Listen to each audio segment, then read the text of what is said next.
सभी को नमस्कार। बीए पार्ट सेकंड ज्योग्राफी की ऑनलाइन क्लासों में आप सभी का स्वागत एवं अभिनंदन। बीए पार्ट सेकंड भूगोल में द्वितीय पेपर के अंतर्गत राजस्थान के भूगोल के अंतर्गत पिछली क्लास में हमने राजस्थान की कृषि की चर्चा कर रहे थे और प्रमुख खाद्यान्न फसलों की चर्चा की थी। आज हम प्रमुख व्यापारिक फसलों की चर्चा करेंगे। राजस्थान में मुख्य व्यापारिक फसलों में मूंगफली, सरसों, कपास, गन्ना, तंबाकू तथा अन्य तिलहन फसलें हैं जिनकी कृषि राजस्थान में की जाती है। इनकी किस तरह की भौगोलिक दशाओं की आवश्यकता होती है, इन व्यापारिक फसलों को किन किन जिलों में होती है और इसका क्या राजस्थान के विकास में क्या प्रभाव रहा, इसकी हम चर्चा करेंगे। सबसे पहले जो व्यापारिक फसल है उनमें हम मूंगफली की चर्चा करते हैं। व्यावसायिक फसलों में तिलहन का बहुत अधिक महत्व है तथा तिलहन में खरीफ की फसल में मूंगफली का एवं रबी की फसल में सरसों का अत्यधिक महत्व है। राजस्थान मूंगफली के उत्पादन में अहम भूमिका रखता है। मूंगफली में तेल की मात्रा विभिन्न किस्मों के अनुसार 43 से 55% तक पाई जाती है। मूंगफली का तेलीय फसलों में क्षेत्रफल लगभग 34% तथा उत्पादन 41% है। तिलहन फसलों में मूंगफली का भारत में प्रथम स्थान है। इसका उपयोग तेल, खल, भूसा आदि मनुष्यों एवं पशुओं के खाने में काम में आता है। मूंगफली में प्रोटीन अधिक मात्रा में पाया जाता है, इसलिए इसको सर्दी में अधिकांशतः खाया जाता है। मूंगफली के लिए आवश्यक भौगोलिक दशाएं निम्न प्रकार है। तापमान मूंगफली के लिए 25 से 30 डिग्री सेल्सियस तापमान की आवश्यकता होती है। यह खरीफ की फसल है, इसलिए बोते समय 30 से 35 डिग्री सेल्सियस तापमान। प्रथम वर्षा के बाद इसकी बुआई होती है। पाला पड़ना, ठंडी हवा चलना इसके लिए हानिकारक होता है। उच्च तापमान होने पर इसका पौधा झुलस जाता है। इसके लिए वर्षा 50 से 75 सेंटीमीटर उपयुक्त मानी गई है। वर्षा की कमी की पूर्ति सिंचाई से की जाती है। अधिकांश स्थानों पर जहां उच्च उत्पादकता पैदा की जाती है वहां सिंचाई की आवश्यकता होती है। इसकी फसल मानसून पर निर्भर रहती है। मानसून की अनियमितता या अनिश्चितता के कारण सिंचाई की आवश्यकता होती है। उसके बाद मिट्टी, मूंगफली के लिए हल्की दोमट मिट्टी या हल्की काली मिट्टी उपयुक्त रहती है। मूंगफली अन्य दलहनी फसलों के समान ही मिट्टी में नत्रजन की मात्रा बढ़ाती है। फसल चक्र में दूसरी फसल के साथ चक्र में बदलकर बोने के लिए यह उत्तम मानी गई है। राजस्थान में अनेक किस्म की मूंगफली पैदा की जाती है। मूंगफली खरीफ की फसल होने के कारण इसके कुल बोए गए क्षेत्रफल का 84% क्षेत्र मानसूनी वर्षा पर निर्भर करता है। अतः जोखिम भरी हुई खेती है। इसका उत्पादन मुख्य रूप से टोंक, जयपुर, चित्तौड़गढ़, सवाई माधोपुर, करौली, दौसा, भीलवाड़ा, भरतपुर, झालावाड़, गंगानगर, हनुमानगढ़ आदि जिलों में मुख्य रूप से होता है। अब बीकानेर जिले में भी मूंगफली का उत्पादन धीरे धीरे बढ़ने लगा है। मूंगफली में विभिन्न प्रकार के रोग लगते हैं जिससे रोग रोधक छिड़काव किया जाता है, अन्यथा इसकी फसल जो है रोगों के कारण चौपट हो जाती है।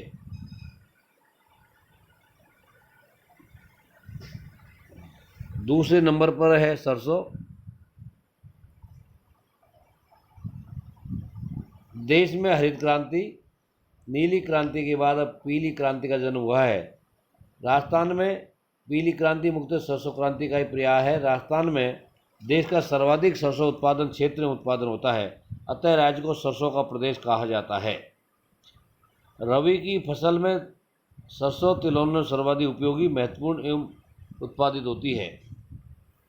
राजस्थान में देश का लगभग 55% सरसों उत्पादित की जाती है। इसका उपयोग तेल, खाने के लिए, विभिन्न भोज्य पदार्थों, आचार बनाने, साबुन बनाने, स्नेहक कार्य, पशुओं को खिलाने, खल पशुओं को खिलाने आदि में इसका प्रयोग किया जाता है। इसके लिए जिन भौगोलिक कारकों की आवश्यकता होती है इसकी अच्छी पैदावार के लिए, उनमें तापमान 15 से 20 डिग्री सेंटीग्रेड होना चाहिए। इससे अधिक तापमान इसके लिए हानिकारक होता है।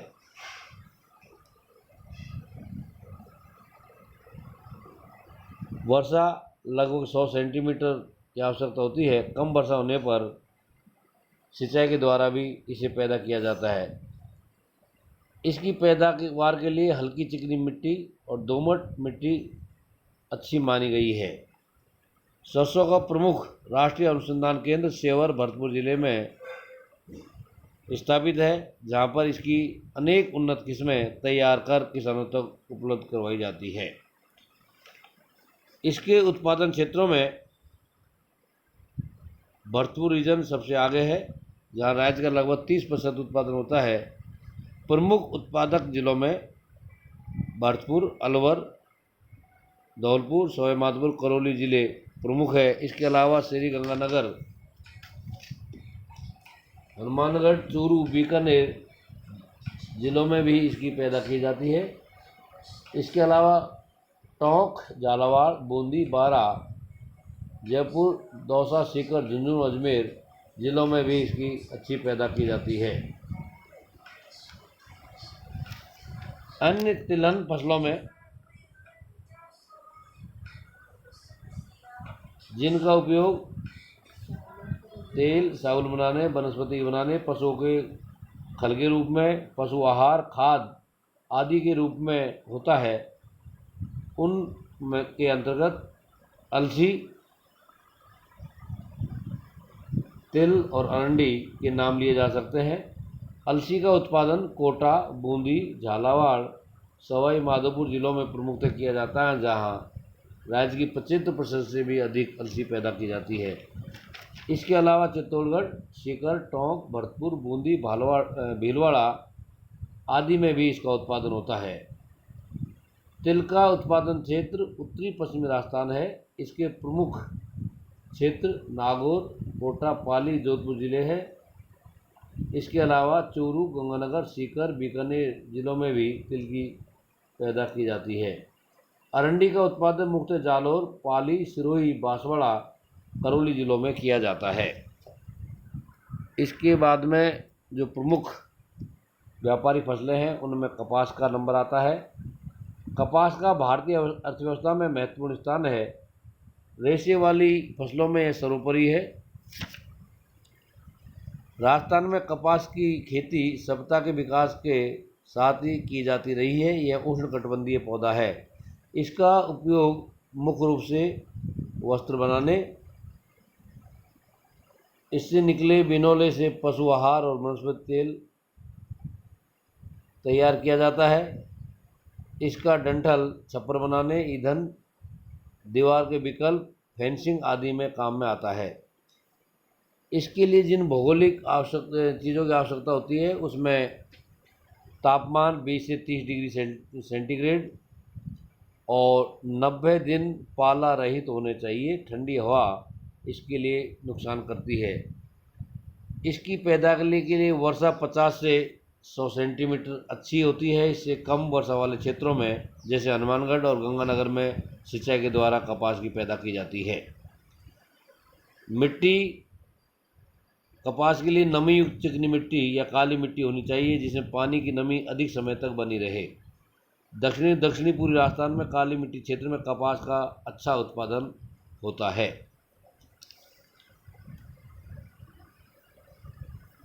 कपास की नरमा किस्म गंगानगर एवं हनुमानगढ़ जिलों में उगाई जाती है। सन 1967 में केंद्र और राज्य सरकार के सहयोग से अखिल भारतीय कपास सुधार परियोजना श्री गंगानगर को केंद्र मानकर वहां स्थापित की गई। गंगानगर में इसका एक केंद्र स्थापित किया गया तथा इसका उपकेंद्र बांसवाड़ा जिले में स्थापित किया गया। 1976 में बीकानेरी नरमा उन्नत किस्म प्रजनन काम में या अर्थात उगाई जाती रही है और इससे अच्छा जो है किसानों को लाभ होता है। कपास के प्रमुख रोगों में रस चूसने वाले कीड़े, तैला, जड़ालन, सफ़ेद मक्खी और धब्बेदार मक्खी आदि इसको जो है बहुत नुकसान, इसकी खेती को बहुत अधिक नुकसान पहुंचाती है। राजस्थान में यद्यपि देश के संदर्भ में कपास का उत्पादन बहुत कम है, फिर भी गंगानगर हनुमानगढ़ जिलों में इसका उत्पादन प्रमुख रूप से किया जाता है। इसके अलावा उदयपुर, सिरोही, चित्तौड़गढ़, भीलवाड़ा, झालावाड़, टोंक, बांसवाड़ा आदि जिलों में भी इसका जो है उत्पादन किया जाता है। गंगानगर और हनुमानगढ़ जिलों में और बांसवाड़ा जिलों में अमेरिकन कपास पैदा की जाती है। इस क्षेत्र में अब बीकानेरी नरमा या नरमा किस्म अधिक बोई जाती है।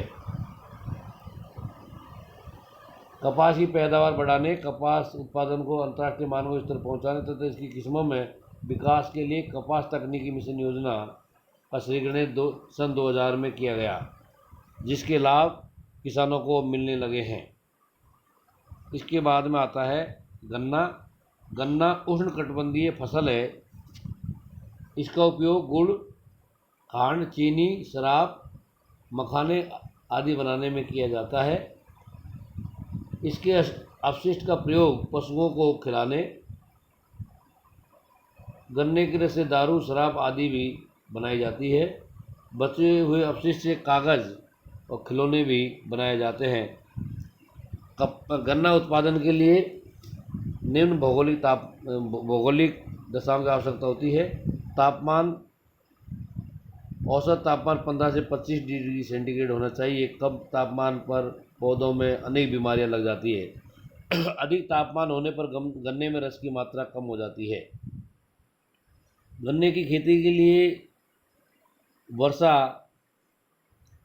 लगभग 120 से 160 सेंटीमीटर अच्छी मानी गई है। कम वर्षा वाले क्षेत्र में सिंचाई के माध्यम से इसकी खेती की जाती है। श्री गंगानगर हनुमानगढ़ जिलों में गंगा नहर, इंद्रागानी नहर, भाखड़ा नहर आदि की सिंचाई से इसकी अच्छी पैदा की जाती है। मिट्टी, गन्ने के लिए कापी मिट्टी अति उत्तम होती है।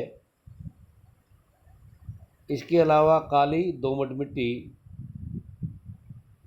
इसकी खेती को बढ़ाती है। इसका उत्पादन राज्य में प्रमुख रूप से गंगानगर, हनुमानगढ़, उदयपुर, चित्तौड़गढ़, भीलवाड़ा एवं बूंदी जिलों में होता है। इन जिलों में राज्य का लगभग 75% से भी अधिक गन्ना उत्पादित होता है। बूंदी गन्ना उत्पादन में महत्वपूर्ण स्थान रखता है। केशवराय पाटन में शक्कर बनाने की एक मिल स्थापित है। दूसरा स्थान गंगानगर का आता है। यहाँ गंगानगर शुगर मिल्स में शक्कर बनाई जाती है। इसमें अनेक प्रकार के गन्ने में अनेक प्रकार के रोग इसकी खेती को प्रभावित करते हैं। इसके बाद में आता है तंबाकू। तंबाकू एक घुम्र पान पदार्थ है। यह उष्णकटिबंधीय पौधा है। इसका उपयोग बीड़ी, सिगरेट, जर्दा, तंबाकू आदि बनाने में किया जाता है। यद्यपि इसका सेवन स्वास्थ्य के लिए हानिकारक होता है, फिर भी इसका उपयोग करना लोग पसंद करते हैं। इसके लिए निम्न भौगोलिक दशाओं की आवश्यकता होती है। तापमान 16 से 40 डिग्री सेल्सियस होना चाहिए। ठंड, पाला, ठंडी हवा इसकी पत्तियों को झुलसा देती है, अतः कम तापमान इसके लिए प्रतिकूल होता है। वर्षा 50 से 100 सेंटीमीटर इसके लिए उपयुक्त मानी गई। अधिक कम वर्षा वाले क्षेत्रों में सिंचाई से इसकी पैदा की जाती है। मिट्टी, इसके लिए ढालू और पठारी भूमि अच्छी मानी गई है। वैसे इसके लिए बलुई दोमट मिट्टी भी उपयुक्त होती है। इसमें उर्वरकता कम होने पर उर्वरकों की आवश्यकता होती है। पौधे की जड़ों में पानी भरा रहना इसके लिए हानिकारक होता है। श्रम, इसके पौधों को नर्सरी में लगाने, खेत में प्रत्यारोपण करने, गुड़ाई करने, पत्तियां चुनने, पत्तियों को बांधने, कटाई करने आदि कार्यों के लिए सस्ते एवं कुशल श्रम की आवश्यकता होती है। उन्नत किस्में एवं अनुसंधान, तंबाकू की कई उन्नत किस्में में प्रयोग में लाई जाती है। इसके उत्पादन क्षेत्रों में अलवर, झुंझुनू, सवाई माधोपुर, करौली, चित्तौड़गढ़, जयपुर, नागौर, उदयपुर आदि जिले हैं, जहां राज्य का लगभग 85% उत्पादन होता है। तो ये राजस्थान में पाई जाने वाली प्रमुख व्यापारिक फसलें हैं जिनकी हमने चर्चा की है।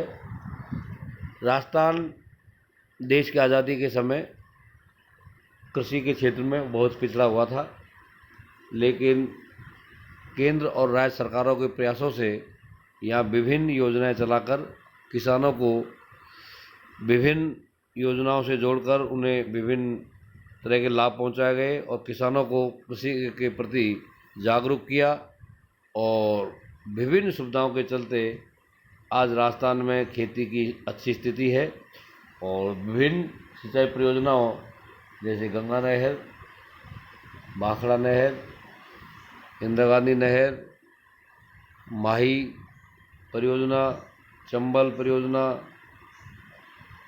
और विभिन्न योजनाएं जैसे एनीकट बनाना और बहुत सारे बांधों के माध्यम से सिंचाई परियोजना, नलकूप आदि में किसानों को सब्सिडी देकर इस ओर आकर्षित करके सिंचाई को बढ़ाया गया और राजस्थान में आज खेती की कृषि अच्छी होती है और यहाँ का किसान अब विभिन्न फसलों को पैदा करके राजस्थान की आपूर्ति के बाद बाहर जो है इसका निर्यात होने लग गया है।